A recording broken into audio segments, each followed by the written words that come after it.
Hi and welcome. It's spring here and there have been a lot of frogs around recently. In fact, I startled one in the pond in my backyard yesterday. And so in honor of frogs in the spring, today we're going to explore frog pose. And frog is a pose that some people absolutely love and other people, well, they do not love it. So let's take a look and see if we can find some things for you to love about frog pose. So first of all, let me show you what frog pose looks like. And I'm not going to actually show you to get on the ground, but we'll look at that in a minute. But I'm going to show you what it would look like if I were standing up. So imagine that I was lying face down on the floor. And I'm going to bring myself into basically a deep squat, except I'm lying on my belly, yeah? So my hips are in flexion of about 90 degrees. My knees would be at 90, my ankles would be at 90. Not quite getting it because I'm standing. And so we've got some flexion at the knee, or flexion at the hip rather, and also a little combination of abduction and rotation that's happening to bring the leg into that position. So what kinds of movements might we want to do to help prepare us for frog, or to help frog feel, I would say, more easy, more accessible?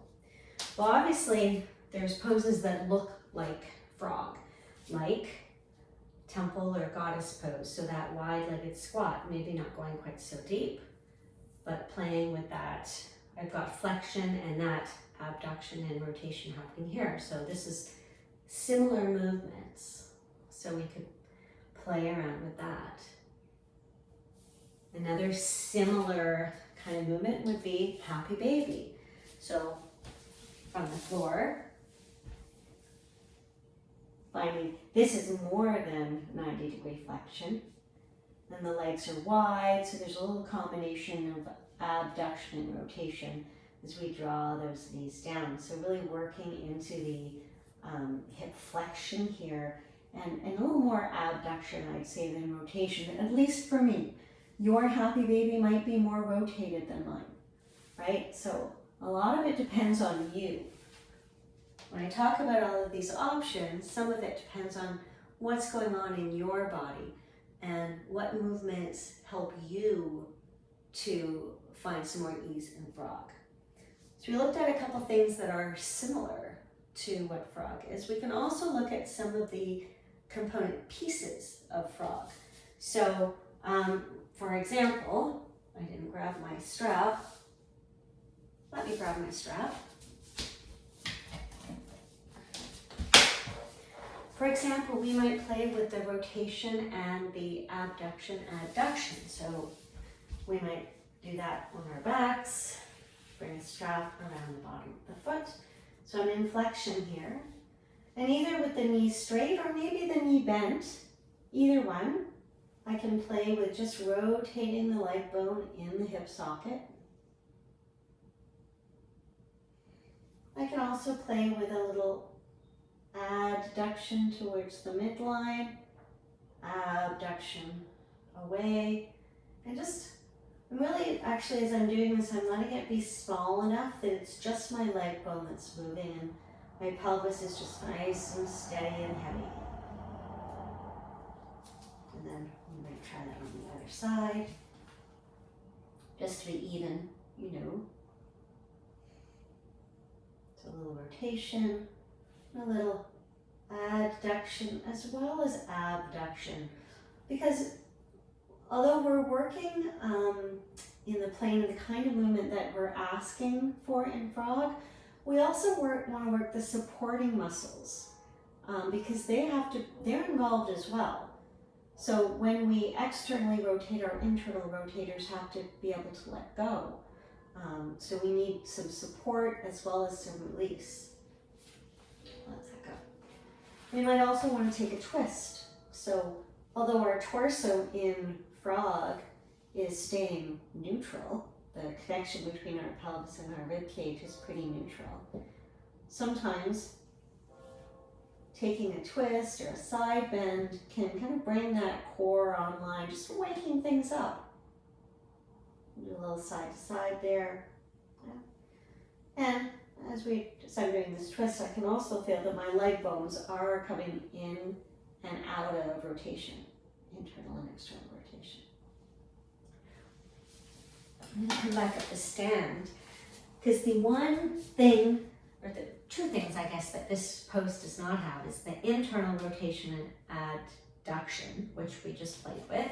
We could play with that as well in something like an eagle, where the legs are abducted and internally rotated. So that might be something of interest. Again, waking up those muscles, even though in the actual posture, those muscles are going to release or lengthen to allow the pose to happen. Yeah? And then one other thing that we're not doing this pose at all is extension. So we might take maybe a lunge, a high lunge. This is playing a little bit with pelvis and rib cage as well, because my pelvis is tilted just slightly a little bit because of where my leg is. And I'll take the second side. And again, these are things that you can experiment with. Try the pose. Try some of these other postures and see what makes your frog feel better. Now before I show you full frog, let's come into half frog. So half frog is an awesome position, and I actually teach it in my sequences quite a lot, or throw it in a lot, because I find it has, it can really benefit, and it's can be a little more relaxing, let's say, than full frog. So half frog is going to be lying on the belly with one leg out to the side, and let's see how it looks. Coming down on the belly, and the leg comes out to the side, and again we're looking for like a 90 degree at the hip, at the knee, and at the ankles. The foot is relaxed, and you can rest your forehead here, turn your head, do kind of whatever is comfortable with your upper body. And this is one of those postures where you can really just sort of hang out and let gravity do some work for you. Resting here, yeah? And take the other side, and you might be better able to see on this side that my pelvis is not level here.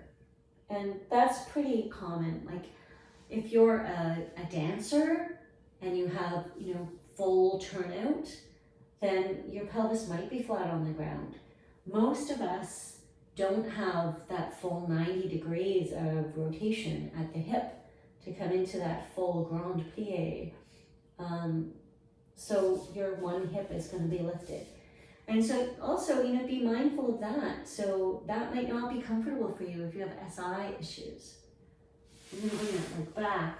One thing that I find after doing that is it really makes a difference in the fronts of my legs. So interestingly, right, we don't do extension. So that's, I find at the end, the fronts of my legs feel really nice and open. Okay, let's come into frog.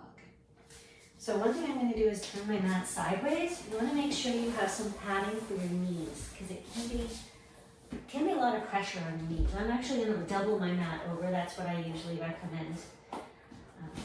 And I'm going to have my props handy. Right here, my blocks and straps and whatnot. So as I take my legs kind of wide, I'm just sort of gauging what's right for me. And I'm still looking to have that sort of 90 degree hip, knee, and ankle. And you can play around with that. So you're going to see here is that as I start to come down, I am not lying on the ground.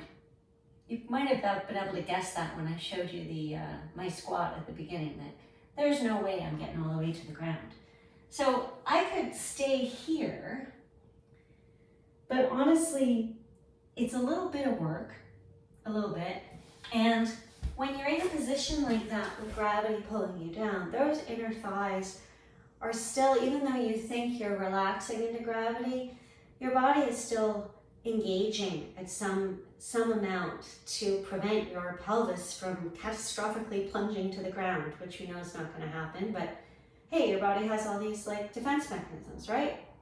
So that's where the blocks and props and blankets, pillows come in handy. And what I like to do is to bring something underneath my pelvis to support the pelvis so that my legs can relax, because my body knows that I'm not going anywhere. And I like something under my chest as well, so that my whole torso is supported and I don't end up, let me add my blocks in. I'm piling quite high today. So I also don't end up with something like this, big sway back, which is also not comfortable. So bring this out. As usual, the blocks are not quite the right size. That's where blankets and pillows come in handy. So I would do something like this. And let my pelvis rest on the block. Let my upper body rest on the other block. And pause here for a few breaths. Yeah. All right, to come out of your frog, different people come in and out of it different ways. I've seen people slide forward. My hips don't care for that so much. I've seen people slide back. My hips don't care for that so much. For me, I like to push up and slowly bring my legs in. But that doesn't mean you have to come out that way, right? So you may find that from here, you want to move the hips back first. Maybe bring the feet in and slide the knees in. So there's all kinds of different ways to come out, and I encourage you to inquire of your body, what makes sense? What makes sense for what you're feeling in your body? And then afterwards, maybe come back to stand and just check in with how you feel and what does that pose affect in you. It's all about exploring, right? The effect in your body. And as I say, I actually don't do full frog that often, but I do half frog an awful lot. So have fun exploring. Thanks for watching.